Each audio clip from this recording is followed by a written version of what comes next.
Kelompok 3 Logika Informatika.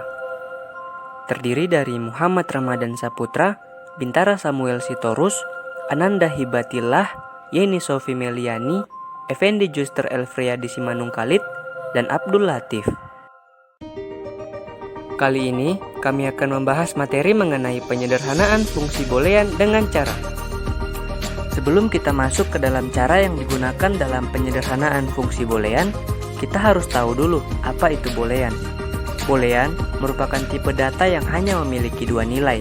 Nilai tersebut yaitu true atau false, yang berarti benar atau salah, yes atau no yang berarti ya atau tidak, dan 1 atau 0 atau bisa disebut bilangan biner. Selanjutnya, kita akan masuk ke dalam cara yang digunakan dalam menyederhanakan fungsi boolean.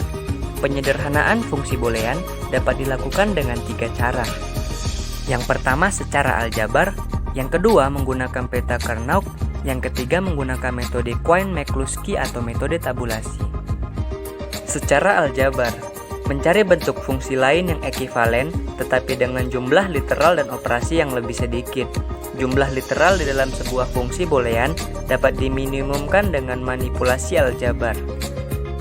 Selanjutnya menggunakan peta Carnot, sebuah diagram atau peta yang terbentuk dari kotak-kotak yang bersisian. Tiap kotak mempresentasikan sebuah minterm. Pembangunannya biasanya didasarkan pada tabel kebenaran fungsi boolean yang akan disederhanakan. Menggunakan metode Quine-McCluskey atau metode tabulasi. Carnot hanya cocok digunakan jika fungsi boolean mempunyai jumlah peubah paling banyak 6 buah.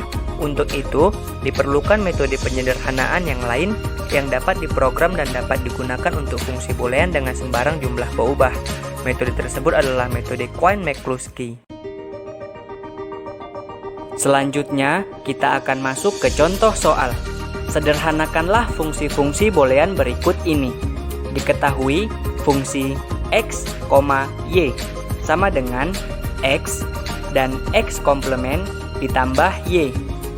Jawabannya adalah x dan x komplement ditambah dengan x dan y. Hal tersebut ditemukan melalui hukum distributif, yaitu x dikalikan dengan x komplement dan juga dengan y. Selanjutnya sama dengan 0 ditambah dengan x dan y. Mengapa demikian? Karena dalam hal ini kita menggunakan hukum komplement, yaitu x jika dikalikan dengan x komplement menghasilkan 0. Selanjutnya sama dengan x, y. Mengapa demikian? Karena 0 ditambah dengan xy menghasilkan xy sesuai dengan sifat dari hukum identitas. Selanjutnya, diketahui fungsi x, y, z sama dengan x komplement dan y dan z ditambah dengan x komplement dan y dan z ditambah dengan x dan y komplement sama dengan, kita keluarkan dulu x komplementnya dan juga z, lalu buka kurung, y komplement dikali dengan y, tutup kurung, ditambah dengan x dan juga y komplement. Hal tersebut sesuai dengan hukum distributif.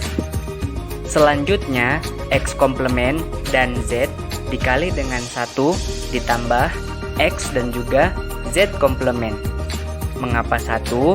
Karena y komplement dikali dengan y sama dengan 1. Hal tersebut diperoleh menggunakan hukum komplement. Selanjutnya sama dengan x komplement dan z ditambah dengan x dan juga z komplement. Hasil tersebut diperoleh dengan menggunakan sifat hukum identitas. Itulah beberapa contoh soal mengenai penyederhanaan fungsi boolean dengan menggunakan cara aljabar. Itulah pembahasan materi yang dibawakan oleh kelompok 3 Logika Informatika. Sekian dari kami, semoga video ini dapat bermanfaat bagi kita semua.